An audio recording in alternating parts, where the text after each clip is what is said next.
As individuals, we are strong, but as a community, we are powerful. Tell me what you need, and I'll do what I can. Who are we? MSI. Who are we? MSI. Who are we? MSI. 3, 2, 1.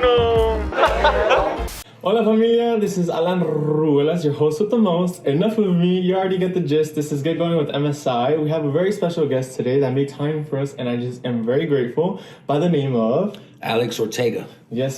So if you get the gist, you get the gist. We're here to share stories and, of course, empower one another and just get a little bit more time to check in, you know what I mean? So one of the first questions that I have for you here is that my cup of tea is mental health. How are you doing? I am doing okay. It's mid-semester, a little above mid-semester. Things are getting a little heavy work and school-wise, but I'm hanging in there. I feel optimistic. I feel excited. Super grateful and thankful to be here today with you, sharing the space. I want to ask you, how are you doing today? I was hoping to get some coffee with you. Oh, I know. I'm sorry. No. I only said because I think that I'm doing great. I'm happy to see you. I'm happy to talk to you. Every single time we have the opportunity, we go to the brother gatherings. That's right. Alex Ortega is there. So showing up makes a difference. Thank you. I'm happy to share space with you. Likewise. Yes, sir. So with that said, how are you really doing, Alex Ortega? I'm doing good. I think, like I said, I'm a full-time student as well. I work full-time, so I think this time of the semester naturally kind of starts to drag a little bit difficult with assignments and work. But hey, we're here. Mm-hmm. We're sharing this space together. Mm-hmm. I woke up healthy, so I'm blessed. I feel very blessed. One of the brothers from MSI always says, what does he always say? I mean, if it's Jeremiah, he's like, blessed to be alive. What is he say? Shout out to Jeremiah, man. Brother Jeremiah always fires me up. Every time I see him, he's wearing some type of some swag that says I'm blessed. So it really made me reframe. So I want to say I'm blessed, man. Thankful to be here. You know who shares that too? Danny Basilius. Yeah, that's another one. Yeah, that's right. They walk in looking like sunshines. Yeah. I'm like, I need to take you everywhere. But nonetheless, I want to get right into it. The idea of brotherhood, what does that mean to you? Why is this so important? And what can you share with us? It's a good question, man. So I think brotherhood for me is something that played a big part of my life when I was in the military, right? I served in the military for 6 years in the United States Army, and brotherhood, sisterhood, community is a big aspect in our lives and in what we do. And I think I lost it for many, many years. And I've always kind of been looking to rekindle that or refine it, and sharing the space with MSI and being around you all brothers, it kind of relit that fire for me. So I think what brotherhood is what MSI embodies, and what you all do to each other, pick each other up, lift each other up, are there for each other when we're down or good. So that's what brotherhood really looks like to me nowadays. So I've been known to walk down this hall and come and harass you all, quite frequently, or poke my head in and say what's up to the brothers, because it's rich. Brotherhood is rich on this side of town. So that's what brotherhood means to me. Yes, quite literally. Yeah. The cup of tea here is, of course, when we have our brother gatherings, one of the things is that we bring in panelists, we bring in, even this coming tomorrow. That's right, We Friday. have our workshop speed rounds of interviewing. As you can see, there's like a thread of empowering brothers in higher education or career paths. So, one of the panelists was actually Alex. And I say this because a lot of the times we get to see what happens through flyers. That's right. Through maybe like tapings like these. But a lot of times, those times where you share together in an intimate space is the most powerful segue you could have for brothers who share those moments of vulnerability or can relate to your story. So I say that because I'm getting flashbacks as we're talking right now about, the idea of brotherhood. To me, brotherhood is honestly a sense of vulnerability. Because it's kind of like, yes, you have friendships. I call it like this: friends, homies, acquaintances, and then brothers, and then blood brothers. You know what I mean? So there's like a different spectrum to me. But the reason I say is because when I think of brotherhood, when I'm here walking into the building, I feel comfortable, I feel safe, and that's exactly what it's meant to do. What would you categorize your friends? Like, they're your blood brothers, your brothers, or your homies, or how does that work for you? Yeah, I like that. Like, yeah, each person in my life kind of has a different role, but I don't think blood always defines family. I think to me, I have some people that I consider family that are not, related through blood, but I have a great deal of respect and admiration to them. So it kind of varies on the relationship, and shared experiences, what we've been through together with certain people kind of bonds us or gets us closer. You know what I'm saying? So, I have it all, man. I have the homies. I have the friends you call when things are going good, and then I have the friends you call when things are not going good. And those people are really important to me. The ones I lean on and go to when things are not going good, and they're there, they're available.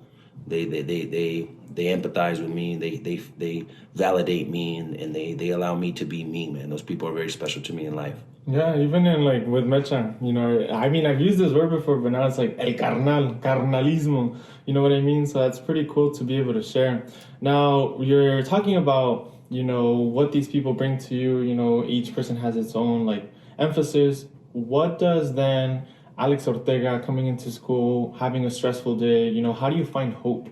The day, for instance, you're balancing work, you're balancing school, you're balancing personal life, you're balancing, being a professional in the industry of higher education, how do you cultivate that conversation with yourself? That's a good one. I like that. So, yeah, I'm gonna share a story with you. If that's okay. Story time, yeah. Story time. Focus on it. Story time with Uncle Alex. No, I'm just kidding. Hey, by the way, you have a beautiful setup here, man. I really like the vibe here. We're looking at a financial aid, and we're looking at SBS. And we just got a great view. We got palm trees, a lot of quality degrees come out of Cal State Fullerton. He's got a beautiful light setup, 2 cameras, paper. So I just wanted to give you a quick shout out, man. I really respect it. This guy. And it's cool for me because I get to watch. I've watched some of the episodes in preparation for it, and I was like, how do they do all this? But hey, this is a clean setup right here. So back to hope.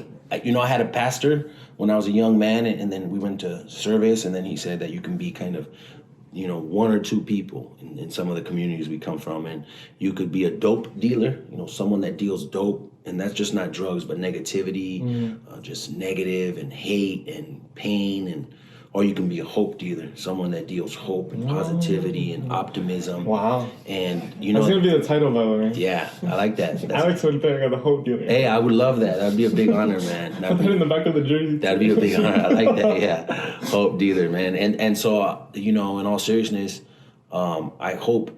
I've always tried to deal hope in every space I come into. Mm-hmm. I think sometimes people look at me as the rah person or try to, but really everybody in the room, we don't know what they're going through, and sometimes people could be going through some pretty down stuff. So just trying to come in and deal hope in every space I take up and be optimistic and lift brothers and sisters up. That's kind of something I take a great deal of pride in. But in regards to when my spirits are low or when things are going rough for me, I feel like I've created a collective of individuals that I could kind of lean on, and we talk about some of the, my time that I was honored to be on the panel for the Brotherhood Gathering. Mm-hmm. If you remembered, I talked about mentorship and talked about the importance of standing on some of the shoulders of these giants that came before us. So I have people in every community I'm a part of that I go to get fed hope and to get reminded that I matter and that I'm important and that I'm capable. So I have a certain amount of people here in higher education at my job that I go check in with when I need that little boost. And some of them, some of these great individuals. Some of them, and they're giants for both of us in our life. So, and you're one of them too, and all of the brothers are one of them too. And when I come in and I stop by that space and poke my head in to see Brother Alexis, to see Brother Rudy, to see you, to see all the brothers, Alex, Daniel, it's for me as well because it feeds my energy, it feeds my passion. So that's my answer to that question. A support group. Support group. There. And by the way, Rudy said to say hi. Shout out to Rudy, man. What's up? He said Rudy dog in the house. Yeah. So, and I quote y'all. So, nonetheless, that is very important because I take that because at times as men of color, as individuals who are always doing the most, doing things independently, if you will, sometimes we need a support group. That support group can be cultivated through our own means, but also by asking for help or for someone to listen. Sure. And that makes a big difference. Now, regarding someone to listen and support, we have spoke about this before, but now we're talking about it here. But Toshi, with Pops, Tell me what that means to you. Dr. Futoshi Nakagawa, yeah. Real quick, you know what? I just had a realization. Wow. Most of these episodes, you start off with a catchphrase. And did you not say it today, or did I miss it? No, you missed it. Did you say the host with the most? I think so. I don't. I'm gonna fact check you on that. I don't remember hearing that. So okay. So for consistency purposes, it's the host with the most. There we go. Yeah. But I think I said in the beginning. Okay, we're gonna rewind that. Sorry, I didn't mean to. And if it is that indeed I didn't, I owe you a coffee. Or if you don't drink coffee, a tea. Okay. But if it is, you owe me 2 coffees. I mean, I never was good at math. I owe you a coffee if you said I don't want. The fact you want 2 coffees is something else. No, it's because I want a coffee too. I got you after this. I got you. But nonetheless. Baseball pops. Yes, baseball pops. What is that? How did that come about? Oh man, that's a cool story. That's one of the episodes that I kind of prepared for, man. I take what you do very serious, so I did a little bit of homework, and that was one of the episodes that I went back and looked at. Dr. Futoshi Nakagawa, great mentor, great leader, just a great man. So many aspects, not only professionally but personally, and look to him for mentorship in so many arenas, not just on the job, but how to handle relationships. Yeah, how to handle friendships, how to be a better leader, how to be a better father, how to be just a better human being. Mm-hmm. I admire him in so many aspects. So we both, one of the commonalities that we share is we both love the game of baseball. Baseball is important for both of us. I think as men that are in a different age bracket, it's kind of fleeting for us. We don't get to go out there and put the glove on and run around so much. So we kind of went out one day and with this idea of creating a little baseball team here on campus, and it's called Pops. And it originally was for past our prime squad, just a couple of older, aging gentlemen that like to go play catch. And we started with just us 2. We went out there and we started playing catch, and then a couple of the brothers started coming out, yourself too. Never played baseball before, if I'm correct. Mm-hmm. Great swing, great arm. Great pitcher, great fielder, has a cannon of an arm. Truly does. This will probably be the only time I tell him this because, Alani, we tell him too many compliments. They start bursting at the seams. But because we're on camera, I'm going to give you the compliments, your flowers that you're owed. Great arm, great cannon in the outfield, big bat. But we started it with, you started showing up, Brother Alexis started showing up. Who are some of the other brothers that started showing up early on? Yeah, no, definitely. I can't forget his name, but he hasn't gone. But Grant, Brother Grant started showing up. I would always remember him because of the Grant Canyon, Yeah. Who else started showing up? John, Brandon. Yes, and then we also had Brother Alex. Brian came in one day. Brian came. Yeah, and then we also had Brother Leo. Brother Leo would show up. And then Joel will show up. Joel has an arm. He does have an arm, and it started growing organically, word of mouth, and we started having practice, and then we started getting so big we broke into having scrimmages. But what I love most about those moments, brother, are the conversations, the laughter, the banter, right? Us needling each other when we squeeze or make mistakes out there. And that kind of ties back into your first bullet point of brotherhood.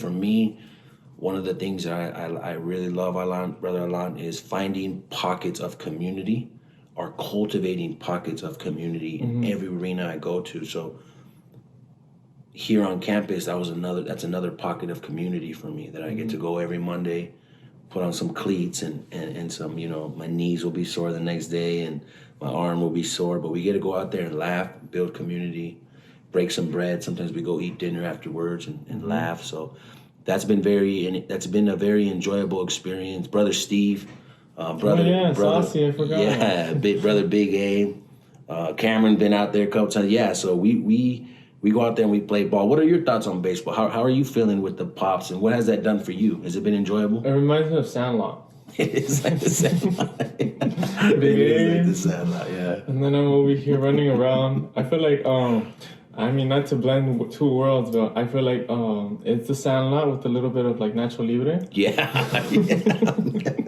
That's a good way to put it, brother. Yeah. So if you don't get it, you don't get it. But if you do, feel free to laugh with us. Yeah. But I feel like it's also a good sense of community and a good sense of brotherhood, and also a good moment to de-stress. A lot of us are obviously balancing a lot, and I think that this semester has been a lot, and I enjoy it. But the next semesters are going to be a lot, but there's more to come. Yeah. Ultimately, we're in the world of higher education. Mm-hmm. Tell me how that experience is today for you. You know, you had mentioned you're full time, and how does that play out in your day to day? Yeah, I've been working here at Cal State Fulton. This August will be 4 years. I'm an alumni from Cal State Fulton as well, with my bachelor's degree in human services, product of the human service program here. Woo! Yeah, and then currently pursuing my master's of social work. Got a year left for that, and higher education has been playing a big role in my life. That question kind of caught me off guard because I don't think I've really taken time to sit back and think about it, but I love every aspect of it. I love the people that I work with. I love the sense of accomplishment I get, both professionally and personally. Mm-hmm. I love playing a small role in a person's life. Mm-hmm. And then the idea of some of our young men and women that come through Cal State Fulton graduating is so important, This May we'll have a commencement, and every year that it's been available to me, I volunteer at commencement, and I get to see the families in the crowd, and I get to see the tears, and I get to see the joy beaming from some of our first-gen students and our students that are so gritty and have so much tenacity and have been through so much to walk across that stage. So it plays a lot in my life, man. It's my identity is really wrapped up in higher education and the role that I get to play in people's life and how much I get to be fed by the students, man. A lot of these youth students keep me going and light my fire and keep me motivated. And it's all about the people. That's what I've learned. The people. That's what I've learned, man. It's all about the people. It's a message that should be coined all over. Yeah. It's all about the people. I had to remind some folks, I'm like, it's about the people. And one other thing, I'm gonna do a shameless plug, man. I've been in this. I have a hidden agenda, man. I think that we should start a campaign, or I think we should start a campaign that we change Cal State Fulton's quote to palm trees and quality degrees, because we look out and we see the beautiful palm trees, and this institution provides great education for our students, man. So yeah, I think that the OC would really appreciate that. Yeah, so Palm trees. How has your experience in higher education been, brother Alan? It's been delightful. I will say, being a man of color, it's definitely like going against the norm, if you will.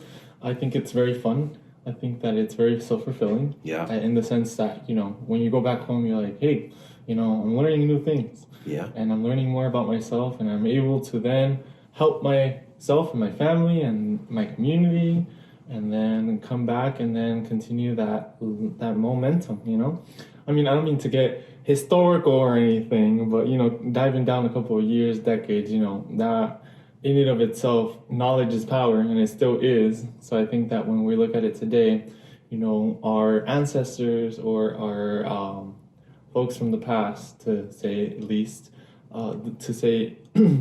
where most definitely they also can grow from having an education, whether that's through like verses in biblical studies, or whether that be through actually learning from the streets. There is some type of education happening. So I think that, I look at it as something valuable because, I have the opportunity to invest in myself. So I like it. Good. And I'm able to do what I like, which is communications. Yeah, that's and right. Now with the minor in Chicana and Chicano studies. I look at, thank you for sharing that, brother Lam, because I think you're the epitome, and you're real. You are really what maximizing your experience is all about. Like being a communication major and all the other programs. I know you're very humble, but you won't say all the other programs you're involved in and what you do as an anchor or production, or even being able to create a podcast for the program. Is You're really maximizing an opportunity and really getting the most bang for your buck, as they would say, man. So it's been really cool to see you explore all aspects of your identity and your profession. And I don't tell you this too much, man, but I'm very proud to see you and see everything you've been doing and growing as not only a man of color, as you identify as, but also as a leader in higher education, man. You're definitely a leader in higher education. I am very, very, very flattered. Yeah. I liked how you worded it. I think that's pretty straightforward. And likewise, Thank you, there's I don't know what it's called, but it's like there's like a feeding energy. Like, for sure. I don't know what it's called, but the idea here is that yes, I thank you, and likewise. And we both have great leaders in our life, you know, whether it's Dr. Futoshi Nakagawa or Jeanette Al-Haider. And I'll have to say Hyder before she... Yeah, that's right. Hyder, you're here. You're here. Always. Yes. Cameron Cook, Laura Hooks. We just have great leaders here on not only the Gordon Hall, but in our institution, man. So it's all about the people. That's what I've learned. Yeah. If you surround yourself by good people, have good intention, everything else gets drowned out. So Yeah, and that's the important part. Yeah. I will say, talk about good people. Talk to us about MSI, your impression. Man. Because I think that your perspective, you know, being in higher education, what's your take on MSI? Oh, man, I have to be careful right now because I'm a passionate person, and sometimes I get going, you know, and I get fired up, you know. So I'm gonna try to be really methodical, but it's a special group of people, and it's a special time, and you know, if I look introspectively, Brother Alan, is, you know, being really transparent, man. I don't think I've ever explored that aspect of my own identity. When I went to school here, I was a commuter student, so I just came on campus, left, went to work, came on campus, left, went to work. And in retrospect, I wish I would have got more involved. I wish I would have explored my identity of being a man of color. I wish I would have explored my identity of being, you know, when I say we are, I mean, you know, the men of color, we're a minority on this campus. We're a huge minority on this campus, man. So I think just generationally and the impact that a program like MSI can have on so many young men, it's just amazing. It truly is amazing. And I've done a lot of cool things in my life, man. I've done a lot of really cool things that I'm gonna look back on and be proud of and you know, tell stories about. But being accepted and being honored to be welcomed into the MSI space. The space doesn't matter. Let me change it. Space, physical location doesn't matter. You know, because you can't recreate community. You can't fake love. You can't build that. You can't manufacture that. And the love and the home feel and just the true sense of community that you all have cultivated is one of the most precious and beautiful things I've ever been a part of in my experience in higher education. And I don't say that lightly. I really don't. I've been honored to be a guest speaker for the Brother to Brother gathering. Dr. Futoshi and Jeanette asked me for that, and I try to get out of it. I just wanted to be there. I just wanted to sit in the space. But Jeanette, fun story, she bribed me with In-N-Out. You know, I'm a chunky little boy, man. So she had some In-N-Out. She had a double there, and then I was smelling it, you know. She's like, well, I need you to do this. I took one bite, and I was like, man, I got to do it now. I mean, but being able to go and share that experience at the Young Men of Color Conference that was in Sacramento, that was eye-opening. That changed my perspective on a lot of things.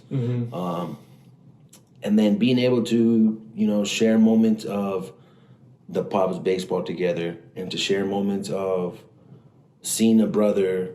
You know, I have a story that I don't know if I ever told you this, but I was on that plane going to Sacramento and we didn't know each other too well. You know, I was kind of like someone that was going as professional staff to kind of make sure the students are safe and everything.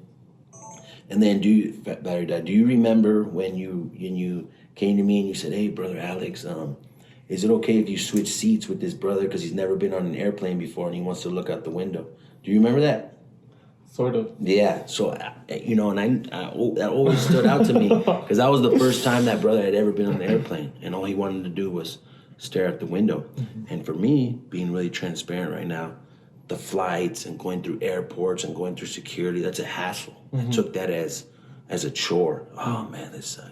But to see how excited some of these brothers were to experience that, it was really special to me. It just changed my perspective on a lot of things and really highlighted a lot of privilege I've had in my life. So it's been really cool. Yeah, that reminds me of another movie. It just keeps coming. McFarland, when they're running into the ocean.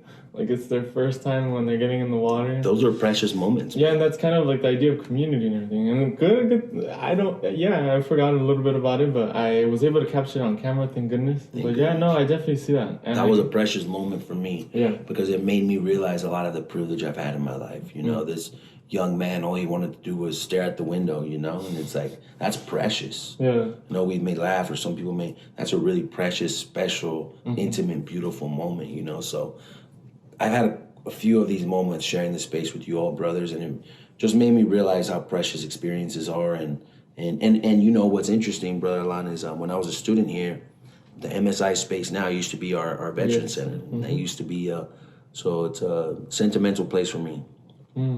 Yeah, I feel you. Yeah. Yeah, emotions, that's what we do.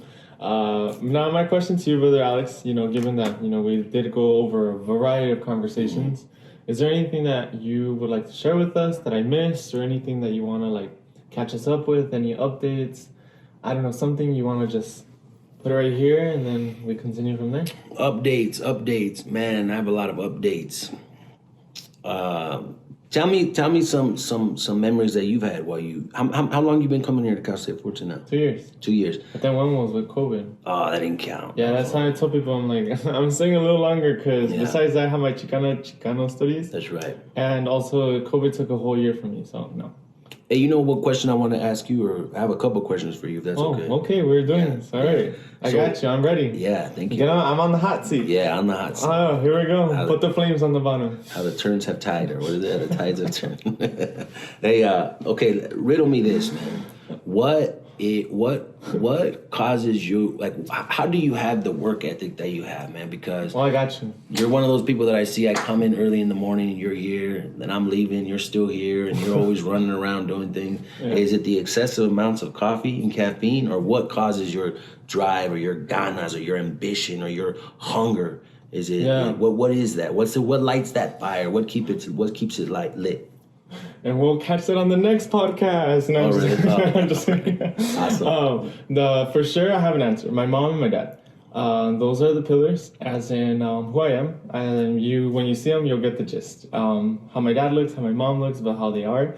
They really ingrained in me cultura. They ingrained in me drive. They ingrained in me work ethic. I used to work at the age of, like, kid you not, 4. At the spa meets in Mexico. Like, this is stuff that I don't talk about because it's not about, you know, me, for sure. But with the question, the direct answer is my parents. Yes, those two have been a blessing, and at the same time, they have taught me a lot of things, such as work ethic. And of course, my grandpa, who recently died, he sat down with me when I was like the age of 5, and he would always, my grandma would always wake up at 4 in the morning or 3 in the morning and have everything ready by 8. Oh, really? Yes, as in my grandpa would go outside, even if it was already clean, everything was cleaned, like the backyard, the front yard, the house, but like he would do like the outdoors things. And my grandma would always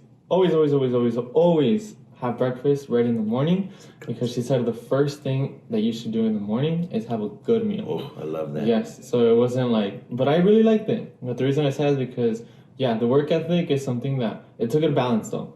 You know, the idea of like having sleep, making sure you check in, and making sure that you prioritize community time, you know, it's an important conversation. So I feel that, you know, it's easier said than done, because there are times when we can become workaholics. Yeah. So, you know, we don't want to do that.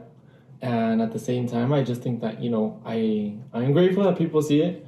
And that's kind of like what I tell people. It's kind of like, we have to get things done. For sure. That's good, man. Shout out to your folks. I got to meet your dad, actually. I remember. He's a big tall guy, huh?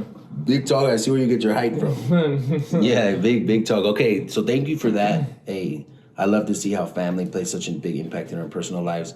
Let me ask you a question. Tell me and tell your viewers and I think you have hundreds and thousands of fans out there. Tell us a funny story, or a story that's impactful for you, or a story that you remember, or a story that something you think about that makes you chuckle or feel emotion. Dr. Futoshi Nakagawa, I know he's got a lot of people that admire him. Is there a certain story that's, you know, acceptable for the camera and acceptable for, that is something he made you feel? Because I know he's a great mentor of yours as well.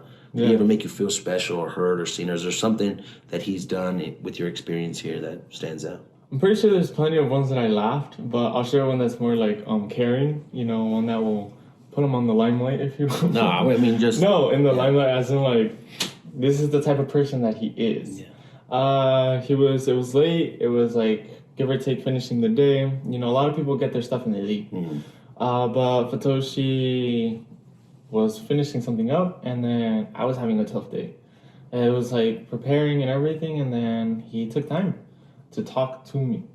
And the reason I say that is because if we boil it back down to the principles of brotherhood and values and, the idea of hope and kind of translating that as to what it means, not everyone can give you their time. It's the most valuable commodity, yeah. Yes, and I say that because, those of y'all listening, everyone has something to do, and that's how it works. So for someone to give you their time when they have a family, when they have to commute, when they have bills to pay, you know what I mean? What I'm suggesting here is that the priority here is elsewhere, but he still makes time or made time during that night to listen. Because sometimes, because you pile on so much, you need someone to listen to you. But not anyone can listen. That makes sense. Because you could listen, but not anyone can be that person to listen. You need that specific person who can listen and also help you. For sure. So then that's something that I really consider because Fatoshi always walks around and sees what students need help, even on campus and walking around. And if he sees someone that's like a titan or whatnot, he's a friendly soul. And so whenever you're talking to him, he's like, the transfer center or MSI, and he connects you. Yeah. And then and even the athletics too. Like he's like listening and always moving around. So that's something that I really take with me because as someone who, values that, I think that a lot of people can really, remember him by saying like, hey, he is that individual who, has other things to do, but still takes time to listen to students. The importance of being there for someone because we never know who needs it, right? It's pretty much what you're saying is the importance of being genuine. And now I remember what I told him. Representation. Representation matters. Yeah, to listen and to have someone who represents you. Yeah. You know what I mean? Because it's different. Kind of like Steve, like yourself. A lot of brothers walk around and they're like, where's Alex? Where's Steve? Where's Fatoshi? Where's Hayden? Because that matters. Thank you for that. So then, I think what I'm trying to get to is like he brings in the representation and then he also has that pillar of like listening. Thank you for that, brother. Powerful stuff right there. One last question. Yeah. And I know, I'm not trying to hijack it here. So, someone that I admire, man, and I believe in reverse mentorship and learning so much from younger folks or from folks that, different experiences is, I noticed one of those, yourself, you're a huge student leader here in MSI. You do a lot for the department. Not enough that people will ever will make paper. I know how much you do behind the scenes, how many sacrifices you make. And I know another brother that does a lot is brother Alexis, and he's someone that I've always watched from afar. That I admire him. He's a real quiet leader, Tell me a story or something about who is brother Alexis, man, because he's special to me, and I don't think I've ever told him. I messaged him one time, said, man, I see you, I see the work you're doing. You're a special man, you're a special leader. But I know you spend a lot more time with him. You guys are always chipping away at a project or something. So tell me something about brother Alexis that I don't know, because I love him, man. I think that with Alexis, it's I gotta say the first time I met him was over Zoom. Because I was looking for MSI when I transferred, and then I was like, I clicked on this link, and then like he was there with Ariel, and then I just remember his like bubbly smile. He's like, oh, this is MSI. He's always well receptive to anyone. Yeah. As in, like he welcomes them in. So then it's kind of like I saw him, I felt a sense of like welcoming. So right off the bat, that was like that's who he is. Like he listens and he makes sure that people's points. I call him the mediator. The person who's able to get both parties and come to a resolution, if you will. He's just a very lively person. Like he's present, he's always giving, and he's always that type of individual that really embodies the idea of what Steve brought to the table, which is be the resource you never had. So when he goes around and talks to other people, such as a brother, how can I help? Like he even does above and beyond. Like if you talk to him, he listens and he puts his words to action. And a lot of the times people listen, but he really follows through. I think a fun story with Alexis is that we like to go and explore nature. And we went to Yosemite. That's right. Yeah, and I think that it showed his character. Like he was able to start from the bottom all the way to the top and all the way down and drive and come back. And I mean, he's got willpower. I got willpower too, but I was like, like this is the first time I go into like this super high mountain, so give me like a minute to breathe, like not for the exercise part, but for like but he was there. He was like, I got you, like don't worry. That's brother. It's a little scary, but like it's all about perspective. So I was just like, all right. I was screaming, Alex. Good. But it was a good time because I was just like, you have to face those fears. And so, when I finished that up, it really showed me that Alexis is a very authentic person, and I think that a lot of brothers see that and they value that. Even when we went to the retreat, he was the one going with Jeremiah. That's right. And then he was rallying up everyone, and Jeremiah was rallying up everyone. Jeremiah, what's up, brother? Yeah, so I think that just goes to show the type of person that he is. He is for the people. For the people, man. I love him to death, man. And I appreciate you answering my questions with transparency and honesty, vulnerability. And then I want to talk to the camera real quick 1 second. I just want to say one message to the brothers. Everybody else, if you're not an MSI brother, this is where you could end it. Shh. I'll give him a second. For all the brothers, you have a whole community of people that are here for you, that love you, that support you. And if you ever feel alone, if you ever need anything at all, my name is Alex, and I'm here for you. Gordon Hall 244. We're like Motel 6. We'll leave the light on for you. So if there's anything that we can do to support you, you're not alone. You matter. We see you. The community sees you, what you're all doing. And keep on keeping on, right? Keep on keeping on, brother, because sometimes when things get rough for me, I have a mentor that tells me this too shall pass, and it will pass, and we will get through it, and we'll continue on, be the perseverance in our lives. So it's an honor to share this space with you and talk to the brothers, and I'm here for you. At that conference, they said our responsibility as a man of color that works in higher education is to create underground railroads. Mm-hmm. Be there for them. Mm-hmm. Make stuff happen for them underground. It doesn't have to be this grandiose, big initiative. Mm-hmm. So I'm here for you all, and I hope that I've proven to you over these times that if you ever need anything, you can call on me, and I'll do my best to support. Yeah, and that's the bigger picture, y'all. I think that as we continue in our day-to-day, you build those connections. Oh, yeah. So I'm glad that you remember that, because for me, that's something that I took as well. Yeah. I think that's the idea. When one brother goes up, others do too. Yeah. And so that's the way I have it in my headspace, and I'm grateful that you share that, because that's definitely important. Resources, and then having those conversations, y'all. Yeah. So whatever y'all need, we're here. MSI is honored to have brought Alex here. MSI, baby. Yes. And then we'll go from there, y'all. Thank you for joining us in this episode. The next episode is Cooking Up. Enjoy your couple of weeks here, as in stay safe, sleep, make sure you do good in your finals. And if you are struggling, we have math tutoring. And of course, we have resources here on campus to give you tutors. And the library will be open for you to be able to study. And of course, MSI will be open from 8 to 5, y'all. Just a little reminder. Stay safe. And this is Alan Ruelas with Alex Ortega. Drink water. Yes, and we'll see y'all for the next episode. Bye. Can I try your do the Alan Ruelas thing? Can I try it? Yes. Wait. No, I want you to do it, and then I'm going to try it with my name. This is Alan Ruelas tuning out. This is Alex Ortega. Let me try again. This is Alex Ortega. Hey, signing out. Oh, my man. That's